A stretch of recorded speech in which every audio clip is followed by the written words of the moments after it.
Hey, deserving listeners, a lot of you have been asking me to watch the new Demi Lovato documentary on YouTube and react to it, so let's get to it. My name is Dr. Kirk Honda. I'm a therapist and a professor, and I'm going to watch this and see what comes out of my face. Let's watch. Anytime that you suppress a part of yourself, it's gonna overflow at some point. And that's ultimately what happened to me in a lot of areas of my life. And it was what led to my overdose, for sure. Okay, so we're learning that she had an overdose. I'm glad from the start, I'm hoping that it continues with this, to discuss drug addiction, substance abuse, and how a lot of people suffer from it. Regardless of how famous and how successful you are, we are all susceptible, potentially, particularly if we've been traumatized, to substance abuse. I commend her for raising awareness about it. Let's continue watching. We had an estranged relationship, so we weren't close. And growing up my whole life, I longed for that relationship with him, and then I resented him because he was an addict and an alcoholic and was abusive to my mom.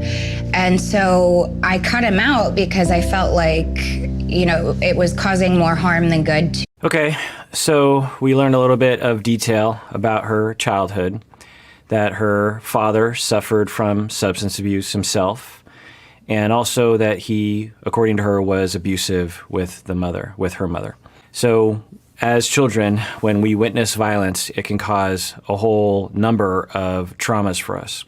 One, we don't like to see our parents being abused. Two, we don't like to see our other parents abusing anyone. I mean, if you just see your parent being violent, it actually can be traumatic for you. Also, it makes you wonder, am I going to be next? It also makes you wonder, is our family going to split up? And then I'm going to be without protection and security. Am I going to lose contact? There's also the words that are said during these altercations, usually, that can lead to a lot of pain for a child. There are a number of experiences that can be highly traumatic, not only in idea, like the way I'm framing it, but also physiologically. Our bodies are highly attuned to what's going on around us. If a tiger is coming after us, our body, and we see it, there's a whole series of bodily reactions that kick in to keep us safe. And when you have chronic trauma and fear and terror and worry and shocks to the system,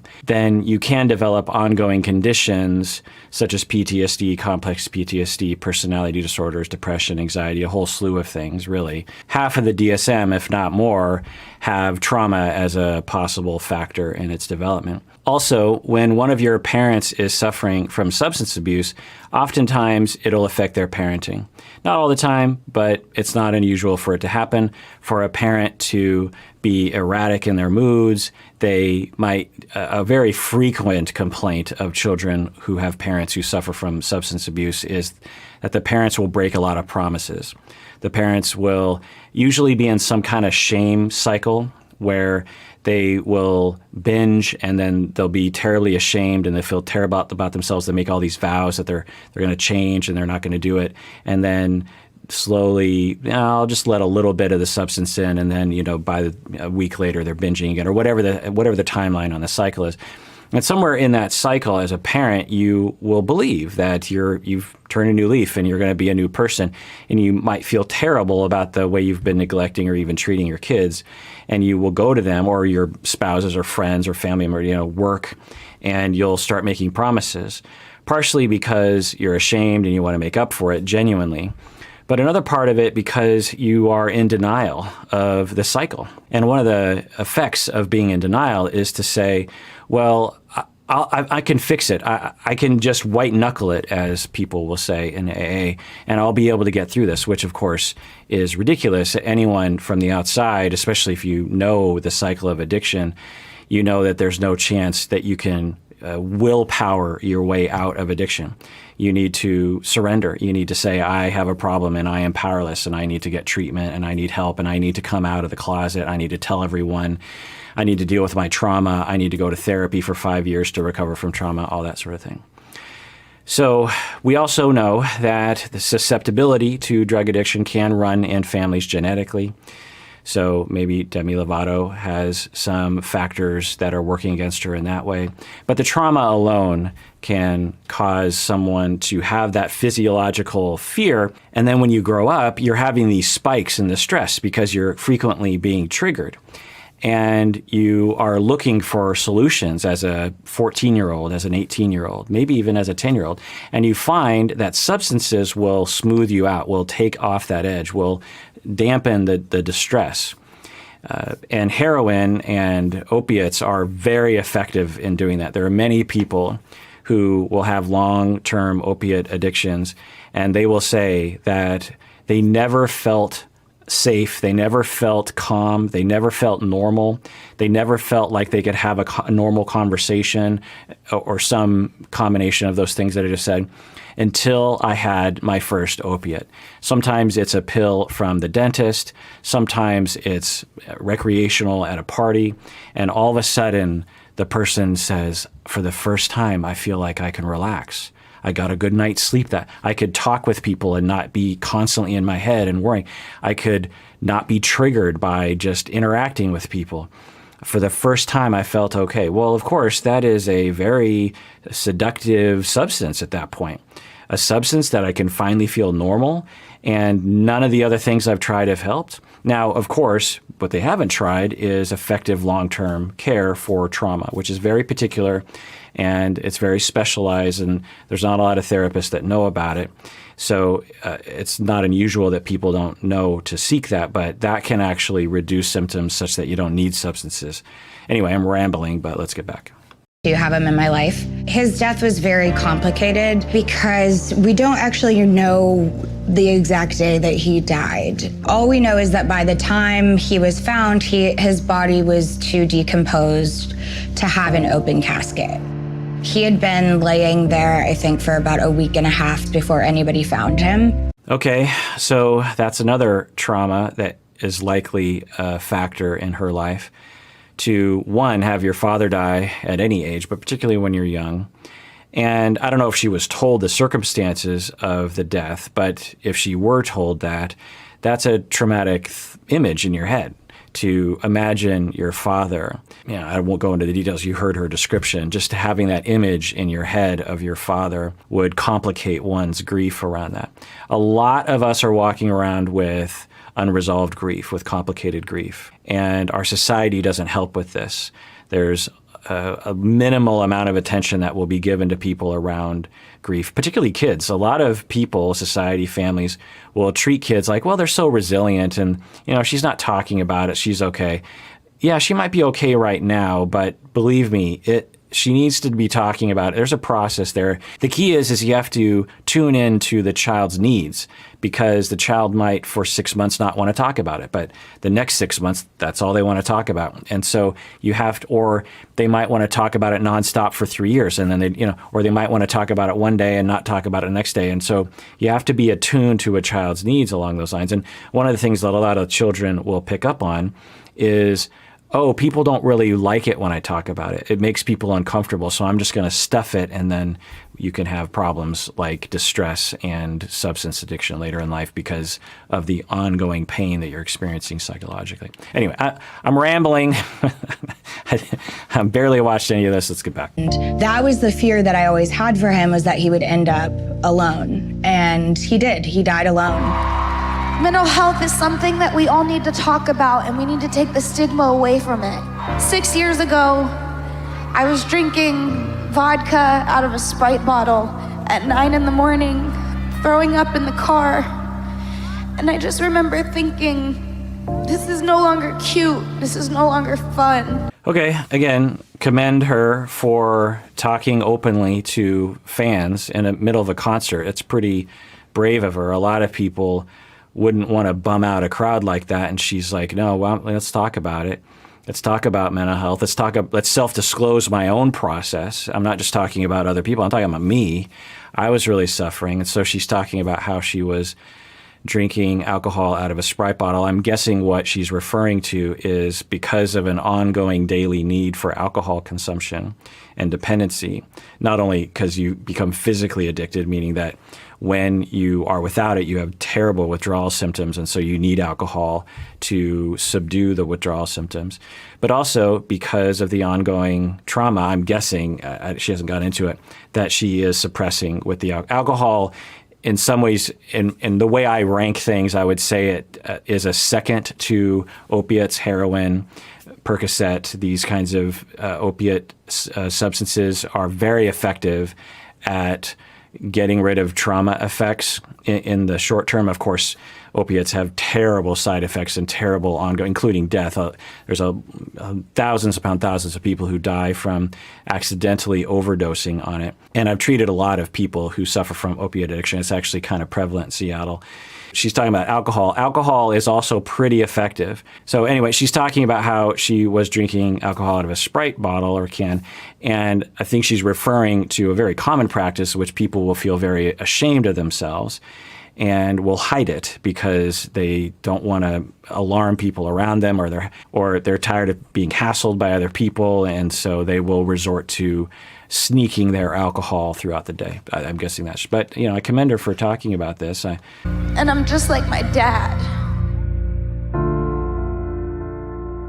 I definitely think that she had some things that were underlying, that she was trying to self-medicate, just like I was trying to do when I was taking Xanax.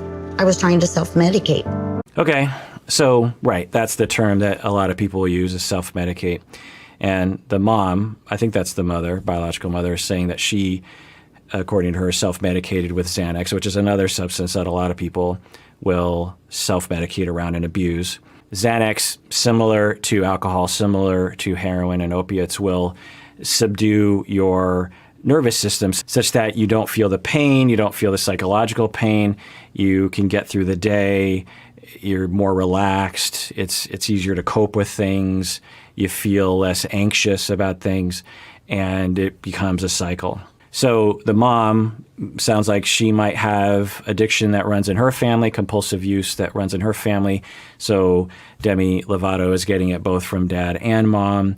Maybe even the biological parents would use together back in the day. I don't know. Another factor that's really quite common is that when we have a loved one who dies of a substance problem, or that's how we perceive it, then if we have complicated grief around the loss and we haven't resolved, we haven't been given enough chance to process our feelings in the pace that we want to, then sometimes a coping mechanism available to us is to, in a hope to connect with that person because we long for that person. That person is lost to us. We can't access that person anymore. They're gone. And we want contact with them. And one of the ways that we will do this subconsciously is to act like them, or the narrative that we have of them. And if we saw them as an out-of-control person who used substances, then we might do that as a way of trying to connect with them psychologically and emotionally and attachment-wise. So I don't know if Demi Lovato did that as well, but I've seen clients do that before. Let's get back to the show. She was around for some of the abuse from my first husband. And sometimes I feel like that stayed with her for many years when I didn't know that she probably needed to work with a professional to work through some of that. Just like I didn't know they were causing issues in myself. Yeah, good. The mom is saying, I didn't know, maybe she should have been working with a professional. What I would have recommended, I think, if I knew the details, is a family therapist to help them. I'm a family therapist, and I find that it can be very helpful to have the ability for the therapist to know the kids, to know the parents, to have meetings together, to have meetings separate, and there's a lot more opportunity. We tend to look at psychological health as an individual thing where you take the child and you put them in therapy, and that can help, but I find as a family therapist you can get so much more done, so much more quicker if you have a competent family therapist with a family that actually wants to work. Mental illness, to think that that's all there is to it. I also felt a lot of guilt over the years because I've been such an advocate for mental health. Sometimes I have bad body image days. I look in the mirror and I don't like what I see. Yet here was my father who had bipolar and schizophrenia, and then on top of that, the disease of addiction. All right, so a little bit more detail. She is saying that her father suffered from bipolar and schizophrenia. These are two conditions that often go hand in hand. Some researchers consider it to be on a spectrum where you have bipolar on one side and schizophrenia on the other. Schizoaffective is in there as well. Anyway, without going into the weeds on that, what that probably means, especially if the father was diagnosed with schizophrenia, is that there were times when he had breaks from reality or delusions or psychosis or hallucinations or voices or manic episodes where he would become extremely unhinged and very different and harmful to himself, or all the above. That is a very significant mental condition for someone to go through. So I feel really bad for her father. And then, of course, as a daughter, as you're watching your father go through that, that would also be very worrisome. And kids don't know. It's like they can't differentiate between the parent when they're acting as the true self and when their psychosis or their mental illness is manifesting. And so that, I don't know, but it just brings up a lot of other possibilities as to what Demi Lovato went through as a child. Or the way that I had been preaching about. And that really ate up at me. But ultimately, like, I know that he was kind of too far gone at that point. He needed to realize that he needed help himself. Sobriety has to be your choice and no one else's. If it is someone else's choice for you, then it won't last. And so I tried to get him to get help, and I wasn't able to make that happen. He wasn't ready. Yeah, that's completely true. And it's a hard thing to accept for a lot of family members, but it is true that sobriety begins from the person who is suffering from the addiction. If you've ever had a family member who suffered from addiction, you know this, that you can't force them. Even if you met, like I would work with families where the parents had control over the child and they would force the child into rehab and they would do everything right. They would have the kid in therapy. They would have the kid in substance abuse treatment. They would go to family therapy. They would work on their parenting. They would work with physicians. They would try to bond with the kid. They would do all the right things. And at the end of the day, it was up to the kid. If the kid said, well, I'll be sober for a while because this is all in their head. The kid's saying, yeah, okay, fine. I'll be sober for a while because you're making it incredibly inconvenient for me to use at this point. But as soon as I have a chance, I'm going back to using. And then if you have a spouse or an ex-spouse who is suffering from an addiction, then that's going to be even harder to get someone to change. You've probably had years and years and years of developing a problem, developing a dependency on it, meaning the withdrawal symptoms are now extremely problematic as you've been using daily for 5 years, but also the emotional dependency. Without it, the person doesn't know how to cope emotionally. They don't know how to cope professionally. They don't know how to cope socially. But it did depend on the person. It depended on them to make a choice. And that is an elusive thing that begins from within the person. Sometimes people say you got to hit bottom.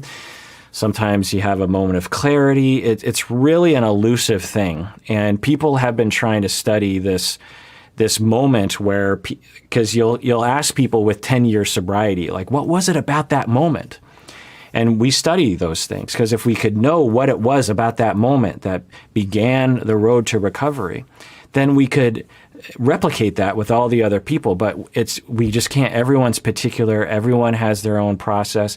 There seems to be a model that helps, and it helps to encourage people. You have meetings, 12-step, you have therapy, you have trauma recovery, you have there's a whole series of coping techniques like getting rid of the substance, not hanging out with friends that use, not getting bored. There's a whole system that's involved, but it still needs to come from within, as the mother is saying. If you look at my family history, my mom has dealt with substances and an eating disorder, so I didn't know any different. Then I was put in beauty pageants where it's extremely competitive and it's all about your looks and your talent. My self-esteem was just completely damaged from those beauty pageants.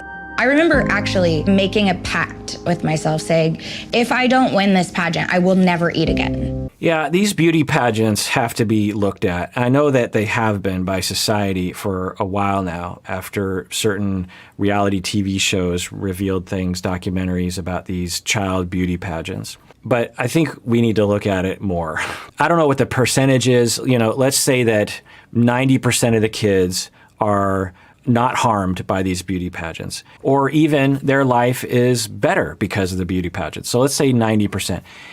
Do we still want to sacrifice the 10% of kids that are being harmed by it? Does that justify it? Especially the way that the sort of pressure to look perfect, to be perfect, to look like a little adult. Often people are sexualized. Children are sexualized in these pageants, which probably isn't helpful and completely unnecessary. Why do we want to do that? So she's talking about yet another trauma that she went through, and she is raising awareness about that. So I feel really, really bad for what she went through. Families and their next break. I've realized that I've spent more time trying to please other people the past several years of my life than I have really trying to make it what I want. It wasn't until the last. So that's very insightful of her to say that she was trying to please everyone else and she wasn't thinking about what she wanted. And you could imagine that being fostered in a child who is on stage a lot.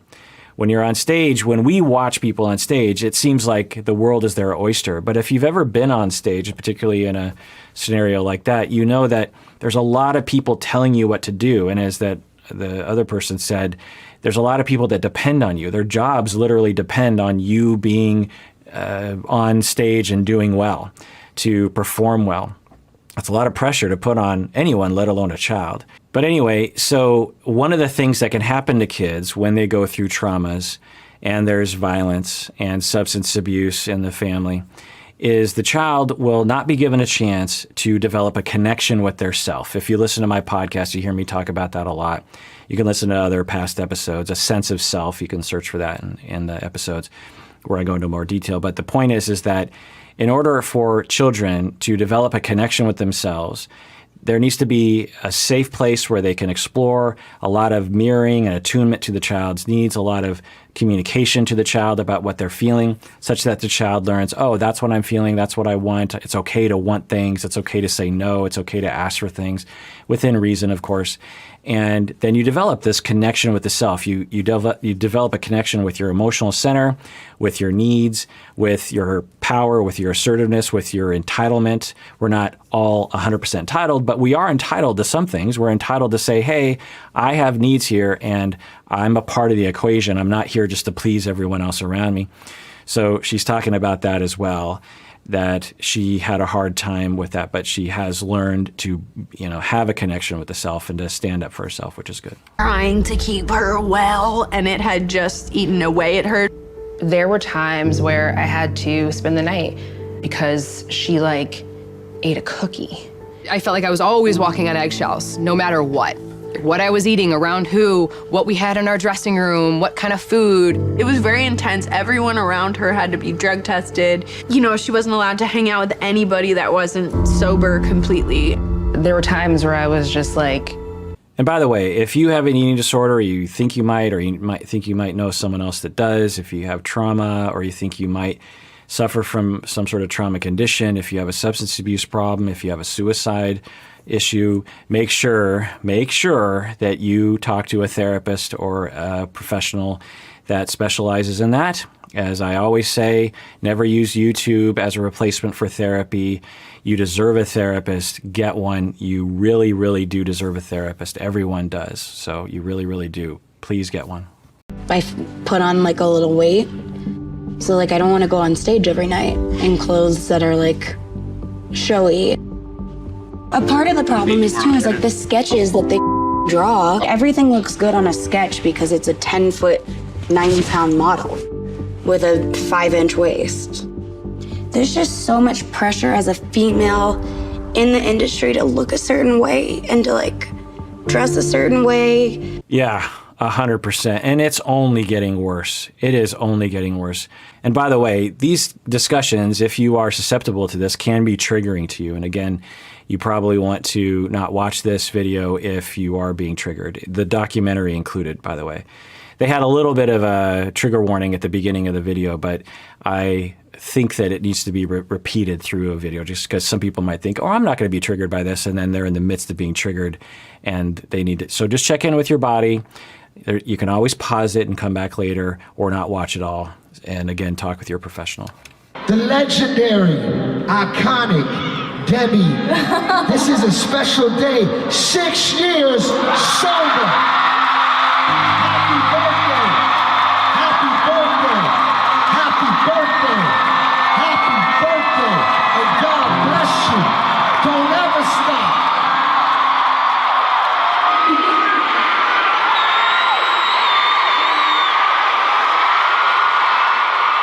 The other thing I'll say is that relapse is normal. It is very frequent. In fact, when you go through recovery, you make plans for the likelihood that you're going to relapse. Maybe even relapse for a while. That happens. And the reason why we want to prepare people for that is when people relapse, they will often go overboard because they're so ashamed that they're relapsing. And so we want to put a bunch of ideas into their head, like it's okay. We don't want you to relapse, and we're going to do everything we can to prevent it. But if you do, it's okay. You just keep coming back. That's what AA and NA meetings will say. Just keep coming back. Don't be ashamed. Relapse is normal. Just keep coming. If you keep coming, you'll eventually get down the road. So I'm guessing she had a massive relapse, and that is very, very common, especially when you're under a tremendous amount of pressure. So, I don't know what it was involved. Now, the part of the problem with relapsing, especially when you're talking about opiates, is that opiates can kill you if you take too much. Think about if you're, say, a cigarette smoker and you quit for 6 years, and then one night you have a few drinks, and you're like, screw it, I'm going to smoke a cigarette. And that night you smoke an entire pack of cigarettes. Well, that's not probably going to kill you. But with heroin, when you use or any opiate, when you use after a while, one, it can slow down your heart such that you will die. Other complications basically can lead to death from opiates. But the other thing is that you will use, the amount you use is based on what you think you're supposed to use.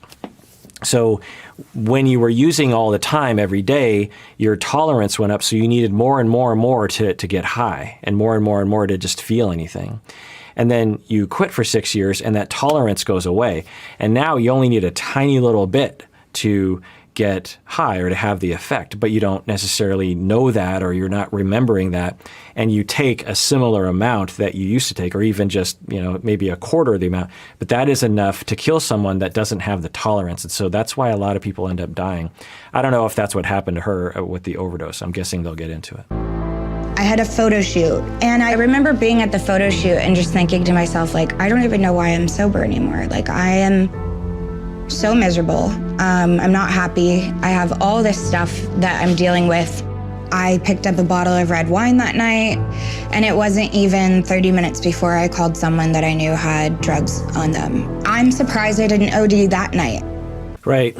So that'll happen. If you used to use a lot, and then the idea, I'm guessing for her, this is speculative, but a lot of times, so the way she told the story was, I was just sitting there in a photo shoot and I thought, why am I even sober? I'm guessing that was a thought that had been building up for a while. That's usually what happens. It's usually a slippery slope where you just have this tiny little thought and then you don't deal with it. You don't talk about it. You don't say, uh-oh, it's coming back. I need to increase my measures to make sure that I stay sober. Or what's going on in my life that is causing me so much stress that I'm thinking about substance use? It's a barometer. It's an indication. I just had an intrusive thought about relapsing. What's going on in my life? What's happening? What's happening in my body? What's happening in my relationship? What's happening in my life? And you need to be open about it. You need to start talking about it. You need to reach out. You need to be like, something's going on here, because I know that sobriety is better than using. I know that using is tempting, and I know that I could probably have one fun night, but I know that if I open the door to substances, my life will become completely unmanageable, and it's going to destroy, could even kill me. So I'm guessing she didn't do that. and which isn't uncommon. It's very normal. Relapse is normal. The thought is building up in her mind little bit by little bit, and then one day she's just like, screw it. I'm just going to get a bottle of wine. Just a bottle of wine. People drink wine. I'm just saying things that people will frequently say. But the addict part of the brain, if you'll go with this this metaphor, the addict part of the brain is like, ha ha ha. We'll get her to drink wine because wine is no big deal, but that'll open the door to all the other substances we want, and then we can really go to town. The metaphor is sometimes really helpful for people who suffer from substance abuse problems because they know what that is. If you've ever had a substance abuse problem, you might be able to relate to that. There's an addict part of the brain that is always scheming and trying to get you back into the lifestyle by tricking you and saying it's not literally a part of your personality, but certain ideas start to form in your head, and over time, if you don't deal with it, if you don't talk about it, if you don't get support, if you don't go back to meetings, if you don't go back to therapy, if you don't address the stress that's going on in your life, if you don't start speaking up, if you don't allow old patterns to start getting back into your life, if you don't stop self-shaming yourself, which is another reason why people will use again, then those thoughts, they grow and they start to take over the entirety of your psyche. Before long, you're buying substances at the store and then you're using all night. So she's describing a very, very common scenario of relapse. Went on a shopping spree. That night I did drugs that I'd never done before. I'd never done meth before. I tried meth. I mixed it with Molly, with... Yeah, she is describing another common scenario that when you've been sober for a long time and you have relapse energy building up inside of you, and then you let a little bit in. I'm guessing she said to herself, I'm just going to have a glass of wine, just one glass, no big deal. But of course that addict mind is saying, ha ha ha, I know we're going to go to town. And what'll happen is that people think, okay, this is my one night. I'm going to be sober again later. So I'm going to do everything and all the things tonight because this is my one last, and then I'll be done. And then you end up using obviously way too much substance and really putting your life in danger. And around 5:30 in the morning, I said I was going to bed. But the reality was that I had called one of my dealers over. Paramedic out there, 65. What's the address of the emergency? We just need to get somebody out here. Yeah, do you know what happened to her? Okay, I'm going to be there shortly. Stay with the patient. I'm going to remain on the line with you all the way until the paramedics arrive, okay? Okay, we just need someone to flag them down, right? Yeah, please. Yeah, I'll second that. It's okay to ask for help. If you or someone you know is struggling with addiction, call 1-800-662-HELP or visit samhsa.gov for free information and support. Not only just with addiction, but we're here to talk about eating disorders and trauma recovery and all the things. So make sure you reach out to someone. You can talk to them. You can also contact the National Suicide Prevention Hotline.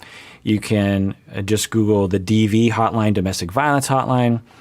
You can reach out to your physician or a therapist, and sometimes it takes a while to find the right one to treat your issue, but make sure you do that. You deserve that. I know a lot of you have done that already, and I commend you for that. Maybe comment below, maybe support each other below in the comments. And everyone out there, please take care of yourself because you deserve it. You really, really do.